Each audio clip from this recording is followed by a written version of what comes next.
The night of 13th of June 2003 feels like any other Friday in Kuala Lumpur. Humid, crowded, alive.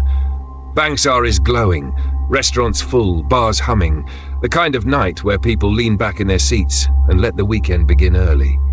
Inside one of those restaurants, 28-year-old Canny Ong is finishing dinner with her mother, sister, and friends. She is days away from flying back to the United States, where she works as an IT analyst. This dinner is not a celebration, it's a goodbye. The kind families have all the time. No one at that table senses an ending. No one imagines they are sitting in the final hours of someone's life, but they are. Every crime story has a moment before the fall, the point where life feels normal, seconds before everything fractures. For Canny, that moment is happening right now. At around 10 p.m, the group walks down to the basement car park of Bangsar Shopping Complex. Canny had left her parking ticket in the car, so she heads inside to retrieve it. Her mother waits just outside the entrance. They expect this to take no more than a minute. But the car park is dim, quiet, and mostly empty. A place designed for convenience, but on nights like this, it becomes something else entirely. Canny walks toward her purple Proton tiara, the sound of her footsteps echoing off concrete. Cameras mounted on pillars record her moving toward the vehicle. Then, another figure appears. A shadow shifts beside her car. This is the last moment anyone sees Canny Ong alive, but the CCTV footage that survives doesn't show a struggle. It shows something far more terrifying. A woman suddenly disappearing from her own life. Investigators later confirm what her family fears. Canny was forced into her own vehicle and abducted inside that basement. Outside, minutes slip by, her mother waits. At first, she thinks it's just taking longer than expected. Maybe Canny misplaced the ticket, maybe she's searching the car, but another minute passes. Then another. The unease builds slowly, not panic, not yet, just a sense that something isn't right. Inside that concrete maze, the Proton tiara is already gone. And here's the detail that still haunts people today. The car left the mall within minutes, yet no one noticed. Not the guards, not the attendants, not even the people reviewing the cameras later. When her mother finally goes in to check, she finds the space empty. The spot where the tiara should be is nothing but oil stains and silence. She alerts security. The confusion spreads fast. One missing woman, one missing car, no witnesses. The CCTV footage is pulled. That's when fear becomes certainty. A figure had been near her car. The angle is bad, the footage grainy, but the conclusion is unavoidable. Someone else was in that basement with her. It's the kind of realization that freezes families. Canny didn't lose her way. Someone took her. At this point, her friends and family split up, calling her phone, checking exits, scanning the parking lot. No answer, no trace. The car is gone. The woman is gone. They try to make sense of something that doesn't make sense. Canny wasn't the type to wander. She didn't know anyone in that area besides them. And the timing was too tight. She vanished in the exact window it took for her family to stay by the door. While they search upstairs, the person who took her is already driving through the Kuala Lumpur streets. No one knows it yet, but the next hours of Canny's life are moving toward violence, a road that leaves Bangsar and leads far from safety. Most true crime cases fall apart because the first few hours are unclear. In this one, those hours are not unclear. They are simply unobserved. And that silence becomes the most chilling part. Down in the security room, officers rewind the tape again and again. They see Canny approach her car. Then a man. Then nothing. There is no struggle visible, but the sudden disappearance is unmistakable. By the time police are notified, they're already dealing with two missing persons. Canny, and whoever drove that Proton tiara out of the building. Families often hold on to hope during the first few hours of a disappearance. But this isn't a case of someone going out for air or getting distracted. This is a woman being taken by force. If you want more deep dive breakdowns of real cases like this, told without fillers, without sensationalism, and with full respect for the victims, subscribe now. It helps us continue making episodes like this. Back in the mall, her mother keeps waiting. She is still expecting Canny to appear. Maybe flustered, maybe apologetic, maybe laughing at the mix-up. The human mind always looks for the simplest explanation. But the truth is already in motion. The man who abducted her drives through Kuala Lumpur with her trapped inside the car. The roads are quiet. The night is moving toward midnight. And this is where the story shifts. Because from here, the timeline begins to darken, and investigators will later discover that every minute after 10 p.m. pushed Canny farther from rescue. For now, all anyone knows is that she is missing.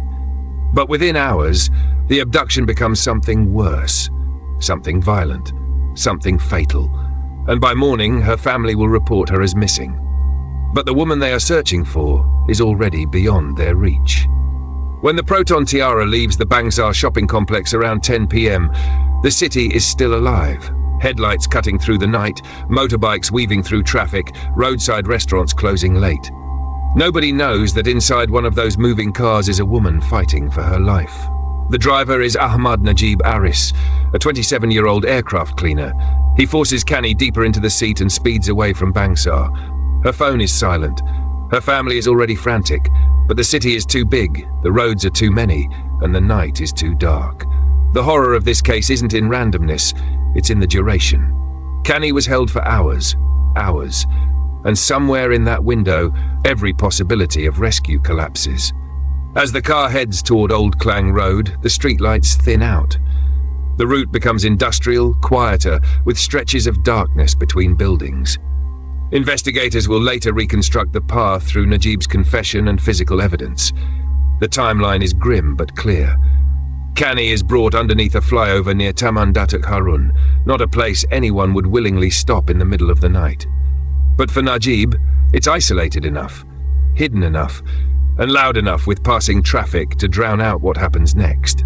Forensics will later confirm the violence. Canny was sexually assaulted, held against her will, and stabbed at least twice. She fought hard. Defensive wounds show it. She did everything a person can do in a situation with no escape. Police would later say this case stood out because the victim refused to give up until the very end. That resistance left marks on Najib, on the car, and eventually on the crime scene. The attack continues for hours. There's no exact timestamp for every moment, but it all happens before dawn. The Proton Tiara becomes both a prison and a weapon, a contained space where every second grows more violent. When the assault ends, Najib faces a terrifying reality. Canny can identify him. She has seen his face. She is alive. She could survive. She could speak. And at that decision point, the case takes its final turn. Somewhere beneath the flyover, he stabs her twice, ensuring she can't escape, ensuring she can never testify. Now comes the part of the timeline most people overlook, the disposal. Najib drags her body toward a narrow manhole positioned under the overpass. It's meant for drainage and maintenance, not for what he is about to use it for. The opening is small, a tight vertical shaft of concrete and mud, but he forces her inside. He then pushes 2 cement-filled tires over the opening, a crude attempt to hide her body, to weigh it down, to make sure no one who passes by in the daylight will notice anything. If not for one small detail that happens days later, a smell, a wisp of smoke, this manhole might have held its secret for weeks. By this point, the night is ending. Kuala Lumpur is waking. Cars start filling the highway above. Workers head to dawn shifts. Somewhere in the distance, a call to prayer echoes through the early light. Beneath all of that, everyday life is a manhole that now holds a murder victim. Najib tries to act normally. He leaves the scene. He drives the Proton Tiara away. Later, he abandons it behind a shop lot. The back seat is soaked in blood. The forensic trail is already forming. Tire tracks, fibers, fluids, fingerprints, burn marks, all waiting to be discovered. This is the moment crimes usually begin to unravel. But for now, Najib believes he has done enough. Enough to hide the body, enough to hide the car, enough to walk away. Morning comes. Canny's family files a missing person report. Police begin the search. They check the car park, they pull CCTV tapes, they trace exit routes, they alert the public, but no one knows where she is. They don't know about the flyover, they don't know about the manhole, they don't know about the tires covering it. All they know is that she never came home. By noon, the story spreads through Kuala Lumpur. A young woman, abducted in a mall. No apparent motive, no leads, no suspect. It's the kind of case that sends a ripple of fear through a city, because if it can happen in a busy mall, it can happen anywhere. Meanwhile, the manhole sits silent, completely undisturbed. Najib moves through the day like nothing happened, returning to his normal routine. He doesn't flee the city. He doesn't leave Malaysia. He doesn't even try to disguise himself. In his mind, the crime is buried. But this is where the timeline tightens. If you want more deep investigative breakdowns of real cases, told clearly, accurately, and with full respect for the victims, take a second to subscribe. It helps more than you think. Now back to the story. As night returns to Kuala Lumpur, Canny's disappearance becomes national news. Police widen their search radius. They begin road-level checks. They comb through possible routes, but the body remains hidden. And this is the chilling part. For the next 3 days, thousands of people will drive directly above the location where Canny's remains lie. No one knows. No one suspects. The killer believes the city will simply move on. Then came 17 June, 3 days after the abduction. A site manager on Old Klang Road notices something strange, a burning smell rising from a manhole. Something is wrong. Something is heating, smouldering. He opens the cover, and the secret Najib tried to bury begins to surface. The discovery is so shocking that investigators struggle to process it. A body hidden in a drainage system under a highway. But inside that manhole is the evidence that will lead the police straight to the killer. In 3 days, everything will change. The investigation, the momentum, the nation's attention. But for now, all we know is this. Canny's fight is over. Her body is hidden under concrete and tires. And the man responsible is still walking free. It's the morning of 17th of June 2003, 3 days since Canny Ong vanished. Traffic along Old Klang Road is already thick. Workers pass by. Motorcycles zip under the flyover. Nobody notices anything unusual until a site manager pauses beside a maintenance manhole. He smells something off, a faint burn, something unnatural. At first he thinks it might be trash. Someone is littering debris, a nearby fire. But the smell is coming from inside the manhole itself. He opens the cover. Heat rushes upward, followed by a dark, smoky odor. He shines a flashlight down, and what he sees turns the missing person case into a homicide. Inside the shaft lie the charred remains of a woman. The position is unnatural, the condition is disturbing, and it's immediately clear that whoever put her there did not want her to be found. The discovery is so shocking that officers on scene later describe it as one of the most haunting recoveries they'd ever worked on. And yet, this is only the first piece of the puzzle. Police seal off the area. Forensics arrive. The tires covering the opening are documented. Photos are taken. Measurements recorded. The body is carefully removed. Every inch of the scene tells a story, even before the victim is formally identified. Within hours, forensic specialists confirm the fear everyone hoped would be wrong. The remains belong to Canny Ong. News of her death breaks nationwide. The family is informed. The search transforms into a manhunt. Investigators begin reconstructing everything. The abduction, the route, the night. But there's more evidence coming, and it's coming fast.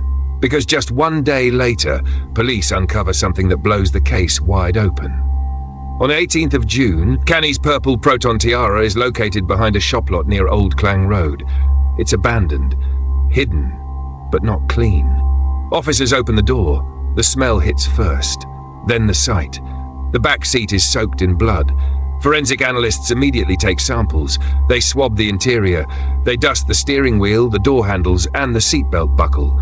Fibers and hair are collected. Footprints around the car are documented before they disappear under the afternoon sun. The car is sent straight to the lab. Within hours, the results confirm what everyone feared. The blood is Canny's. This car wasn't just the getaway vehicle, it was the crime scene. And inside it, investigators find what they needed most: DNA. The next sequence unfolds with precision. Forensic teams run tests on the biological evidence found inside the car and on Canny's remains. The semen samples produce a match. The name that appears is Ahmad Najib bin Aris, a 27-year-old Malaysian Airlines aircraft cleaner. But here's the part that raises eyebrows. Najib is already in custody on a separate matter. When the DNA results hit, the investigation accelerates. Forensic science doesn't speak loudly. It speaks clearly. And when it spoke here, it pointed directly at one man. When confronted with the evidence, Najib breaks. He confesses, and his confession lines up with the forensic timeline, point by point. He leads the police through his movements. where he brought her, where he assaulted her, where he stabbed her, where he pushed her into the manhole, where he abandoned her car. Investigators compare his statements to crime scene findings, the location, the tires covering the manhole, the blood patterns in the car, the defensive wounds on Canny's body, the burnt remains, the DNA. Everything aligns. Najib's version of events doesn't change the horror. It only confirms it. But this case isn't just about one man's confession. It's about the network of small moves, deliberate or careless, that allowed investigators to piece together the truth. Police tracked down several others who handled Canny's stolen belongings after the murder. These men are arrested and charged, not for the violence, but for receiving and attempting to dispose of her property. None of them is tied to the abduction or murder itself. That responsibility rests solely on Najib. If you want more meticulously researched cases told with accuracy, depth, and respect, take a moment to subscribe. These stories take time to get right, and your support helps keep them coming. Now back to the unfolding investigation. By the third day, the media storm is massive. Every paper, every channel, every radio station is covering updates by the hour. Malaysians follow every detail. They want answers. They want justice. They want this man caught, and the system moves quickly to deliver it. Police finalize the timeline using CCTV footage of the mall, forensic analysis of the car, Najib's confession, forensic reconstruction of the injuries, the location and condition of the body, items recovered from the car and disposal site. And it's here, in this phase of the investigation, that the full weight of what happened becomes undeniable. The timeline is airtight. The evidence is overwhelming. There is no alternate theory. There is no other suspect. By the time Najib is formally charged, investigators are confident they have all the pieces. The abduction, the assault, the murder, the disposal, the cover-up attempt, the car, the DNA, the confession, the supporting arrests of men who handled stolen items, and every forensic detail that ties it together. It becomes clear to the public, this case won't hinge on a single clue. It will hinge on dozens. As Malaysia watches the suspect being brought into court for the first time, one thing becomes clear. The hunt for justice isn't over. It's only beginning. Because next comes the part that will define the entire case. The courtroom battle, the cross-examinations, the verdict, and the sentence that will echo through Malaysia for years. The courtroom fills long before the judge takes his seat. It is 15 September 2003, 3 months after the discovery of Canny Ong's body, and the air is tight with a kind of anticipation the public rarely sees. Outside, news crews crowd the steps of the Kuala Lumpur High Court. Inside, every seat is taken. People want answers. They want justice. And above all, they want to understand how a night so ordinary could have ended with a crime so brutal. The prosecution wastes no time. Their case is built on hard evidence, DNA samples, forensic reconstruction, blood soaked into fibers of a car seat, and most damning of all, the defendant's own detailed statements. The story they lay out is not speculative, it is clinical.